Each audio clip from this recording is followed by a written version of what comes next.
내일 윤석열 대통령 탄핵 심판에 이상민 행정안전부 장관과 신원식 국가안보실장 등이 증인으로 출석합니다. 오늘 오후엔 마은혁 헌법재판관 후보자 임명과 관련된 권한쟁의 심판 변론 기일이 다시 열리는데요. 취재기자 연결해서 자세한 내용 들어보겠습니다. 김태원 기자.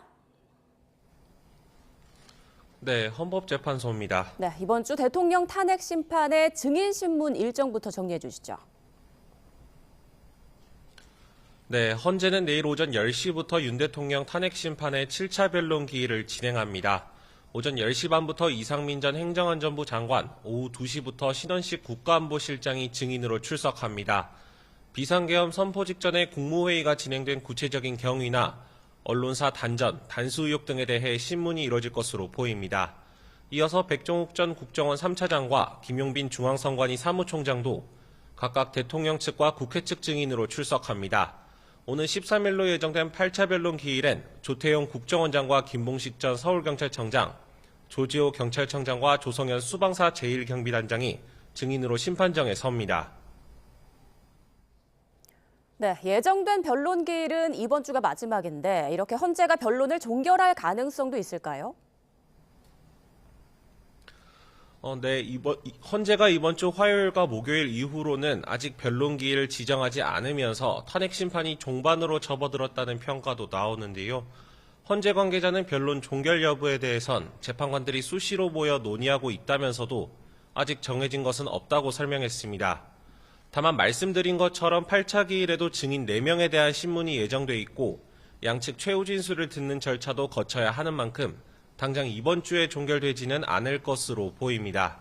또 헌재는 앞서 윤 대통령 측이 신청한 증인 상당수를 기각하면서 한덕수 국무총리나 이경민 방첩사령관 직무대리 등에 대해선 채택을 보류했는데요. 이들을 증인으로 부를 가능성도 있습니다. 헌재는 이번 주 기일에서 추가 기일 지정 여부나 한 총리 등에 대한 증인 채택 여부 등을 언급할 것으로 보입니다. 지금 윤 대통령 측은 헌법재판소가 졸속 심리를 하고 있다, 이런 주장을 이어가고 있죠. 네, 윤 대통령 대리인단은 어제에 이어 오늘도 입장문을 내고 탄핵 심판에서 증거법칙을 완화 적용한다는 헌재 방침에 거듭 반발했습니다. 증인들이 심판정에서 증언한 내용과 배치되는 수사 기록을 헌재가 증거로 채택해서는 안 된다는 취지입니다.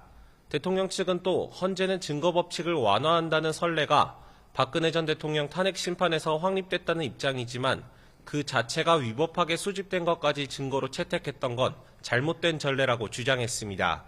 지난 2020년 형소법이 개정되면서 검찰 피의자 조서도 법정에서 부인하면 증거로 쓸 수 없게 됐는데 그 이전의 선례를 들어 규정을 완화 적용한다면 인권 보장의 흐름에 역행하는 거라고 덧붙였습니다. 이에 대해 헌재는 박 전 대통령 사례와 마찬가지로 탄핵 심판은 형사재판이 아닌 헌법재판인 만큼 그 성격에 맞게 형소법 규정을 완화 적용하는 데 법적 문제가 없다는 입장인데요. 헌재 관계자는 오늘 헌법재판소법 40조 1항에서는 헌법재판 성질에 반하지 않는 한도에서 형소법과 민소법을 준용한다고 돼 있다는 점을 언급하기도 했습니다. 변호인이 조사에 입회했고 본인이 조서의 날인, 간인하는 등 절차적으로 적법 요건을 갖췄다면 수사 기록의 증거 능력을 인정하겠다는 건데요. 헌재는 또 증인의 피의자 신문 조서와 심판정에서 이루어진 증언 내용이 다른 경우엔 재판부에서 어떤 쪽이 더 신빙성이 높은지를 판단하겠다고 덧붙였습니다. 그리고 오늘 오후엔 마은혁 헌법재판관 후보자 임명과 관련된 권한쟁의 심판 변론 기일이 예정돼 있죠. 네, 헌재는 오늘 오후 2시 마은혁 헌법재판관 후보자에 대한 임명 권한이 침해됐다며 국회가 최상목 대통령 권한대행을 상대로 청구한 권한쟁의 심판의 변론을 재개합니다. 헌재는 애초 지난달 한 차례 변론을 거친 뒤 지난 3일 결정을 선고할 예정이었는데요. 이에 대해 우원식 국회의장이 국회 본회의 의결 없이 국회 자격으로 권한쟁의 심판을 청구한 건 적법하지 않아 각하돼야 한다는 주장이 정치권을 중심으로 제기됐습니다. 당사자인 최대행 측도 추가 심리가 필요하다면서 변론 재개를 거듭 요청하자 헌재는 선고를 미루고 양측 의견을 추가로 들어보기로 했습니다. 오늘 기일에서는 국회가 권한쟁의 심판을 재개하는데 본회의 의결을 반드시 거쳐야 하는지 등 청구 자체의 적법성이나 마 후보자 임명에 여야 합의가 있었는지 등이 쟁점이 될 전망입니다. 지금까지 헌법재판소에서 YTN 김태원입니다.